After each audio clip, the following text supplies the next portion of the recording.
Welcome to Rom Wills, Money Matters, the disappearing middle class. I'm going to tell you what, with the middle class, there's been a lot of talk about that. But I'm going to tell you what, that's not always a bad thing. And I'm going to get into why it's not a bad thing. But we hear the negative side of it. Like all these middle class people, it could be a job, a layoff, a business going out, something. They're disappearing. Okay, all right. That's a bad thing. And indeed, the disappearing middle class is actually affecting the overall economy. I hadn't talked about the retail apocalypse in a very long time and everything. My music was like dipped out for a second. It's like, what? Oh, anyway. But we hadn't talked about the retail apocalypse, but you look at a lot of these businesses, and if you really pay attention to them, they cater to the middle class.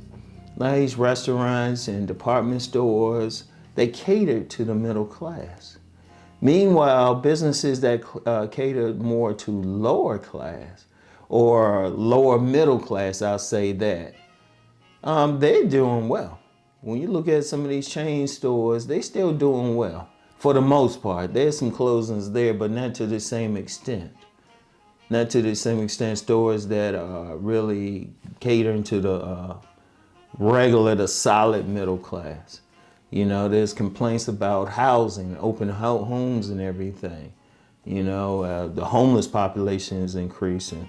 Yeah, and you have them disappearing on that level, and it's understandable. It's understandable.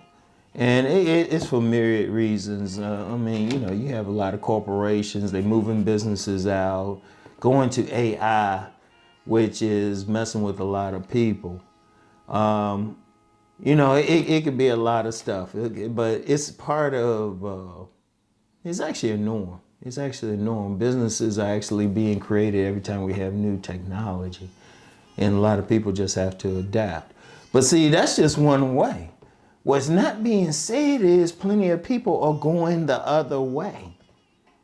Plenty of people, like I remember I saw a chart and somebody flashed the chart real quick and they were talking about, oh yeah, the middle class isn't here anymore and it's disappearing and everything. Look at these numbers. And I was looking at the chart. I was like, well, how come you ain't talking about that side of the chart where it says the upper class is being created? See, that's something that's not talked about. Yes, you have plenty of people who are losing, what little bit of money they had. And like I said, a lot of it, like I said in the past episode, a lot of it that has to do with their spending habits. But you got people going the other direction. They got people strongly going the other direction, making more money, starting businesses and everything. So, yeah, well, I forgot what the chart was. It was a chart of how much the middle class was making. And I was like, well, damn, I'm past that. I went the other direction. That's the thing, though. Because even when you talk about retail stores, what's not being said publicly is a lot of those like more upper echelon stores, luxury stores, things of that nature, they making money like crazy. And not just from people with poor spending habits who are spending money that they shouldn't, but from people who are actually making the money and they can afford it easily.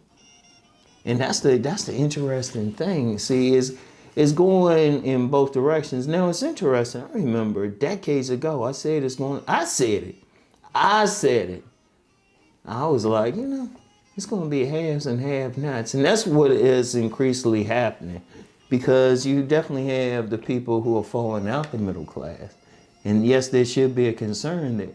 But then you have the people who are just rising above the middle class. But you still need a middle class, though. That's the thing. You still need one, and you're still going to have one. You're still going to have one. It's not going to disappear totally. It's just not going to be large. Because I remember there was a time when everybody said they were middle class. Even if they were working class, no, we're middle class. Not to the same extent. Not to the same extent. Like, and the class thing, money-wise, is very important. In fact, let me see something here. I got let me see. I'll just look up something real quick.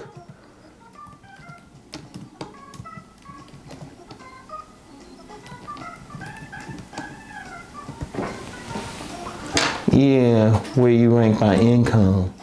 Yeah, so middle class, it's saying between 58,000 and 94,000. Wow. I'm upper middle class. Ooh. Yeah, upper middle class is 94,001 to 53,000. Actually, getting closer to upper class, which is over 153,000. Yeah, and the upper middle class was 94,001 to 153,000. It's only a couple thousand away. I don't mind sharing that with y'all. But yeah, the middle class now, but see, you got a lot of people, because when you're talking middle class now, very specialized in everything. Because one of the things is, well, they're talking about the lower middle class, which is 30,001 to 58,020. And then lower class is anything under 30. And the majority of Americans are going to fall in those first two categories. And you got a lot of people dipping down for whatever reason, you know, jobs, businesses moving out. You got a lot of tech jobs laying off people and everything. And I'm just like, that's interesting. That's an interesting thing. But here's the thing though. It's happening. It's happening. Now, what you want to do, you want to make sure that you're actually going up. Like, you don't want to be in a position where you don't want to get comfortable middle class. One thing I notice about middle class people, they get comfortable. But in today's society, I would highly recommend, in fact, in my book, Nice Guys and Players, even though it's ostensibly about man gets woman in relationships, self-development for men, I recommended all men would get at least, you know, a job or business that they controlled, even if they were making six figures on their regular job, even if they were making it. Because the thing is, there's a lot of changes out here, and it could affect people on, it's definitely affecting people on the income level. I mean, just the COVID thing, because you get everything, let's put it like this, everything is connected. You know, you don't have as many people getting office. They're not going into the office. So say you have a building somewhere and, you know, their main thing is renting out offices, but you got a lot of people not going into the offices. If people not going into the offices, they also not going to local stores to buy food and, you know, lunch and stuff like that. So everything is connected. But the thing is, what you want to do, you want to get to the point where you're going up.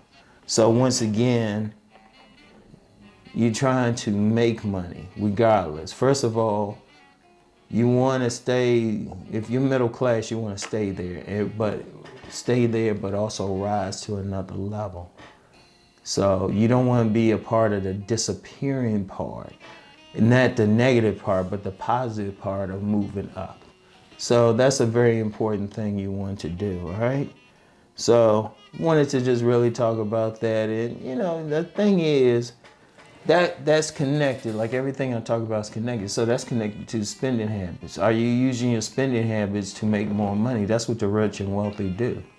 They invest in income producing assets, either a product or a service, their own business, or something to rise up.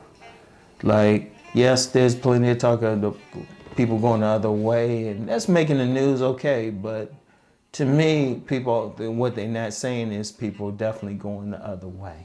All right, you want to be one of those going the other way.